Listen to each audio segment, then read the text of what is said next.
જય ભીમ, જય દલિત સમાજ. મિત્રો, થોડા દિવસથી હું જોઈ રહી છું ઇન્સ્ટાગ્રામમાં અને વોટ્સઅપમાં મારા ખરાબ એટલે કે ફેક વિડીયો અપલોડ કરી અને મને બદનામ કરવાની પૂરેપૂરી કોશિશ કરી રહ્યા છે.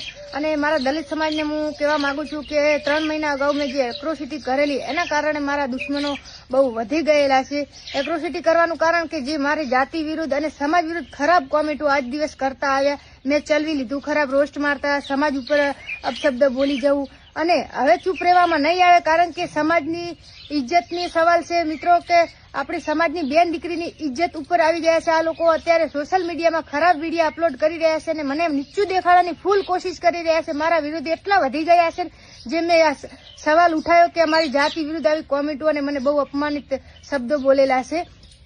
તો બધાને એવું લાગે છે કે હેતલ પરમાર બોલતી નથી, ચૂપ રહેશે. હેતલ પરમાર હવે ચૂપ નહીં રહે, હવે નહીં ચલવી લે, કારણ કે મારી ઇજ્જત ઉપર આવી બની છે. મારા દલિત ભાઈઓને કહેવા માંગુ છું કે આવા લોકોને હું કાયદેસરના પગલા લેવા માંગુ છું, તો તમે મને સમર્થન આપજો. અને અત્યારે હું છું, ક્યારે આપણી કોઈ અન્ય બેન દીકરી હોય, કોઈ બી સમાજની અન્ય બેન દીકરી હોય, આ લોકોને એવું લાગે કે કશું કાંઈ થશે નહીં, એમનાથી એવું જ છે કે દલિતોથી કાંઈ થશે નહીં, તો આપણે એમને બતાવવાનું છે અને એમના સામે હું ટૂંક જ સમયમાં કાયદેસરના કાર્યવાહી કરવાની છું. અને જે મને ખરાબ રીતે મારા વિડીયો બનાવ્યા છે ને વાંધોની બધાના મેં સ્ક્રીનશોટ લઈ લીધા, કઈ જગ્યાએથી કોણે વિડીયો અપલોડ કર્યો બધા મારી પાસે સ્ક્રીનશોટ પડ્યા છે. ટૂંક જ સમયમાં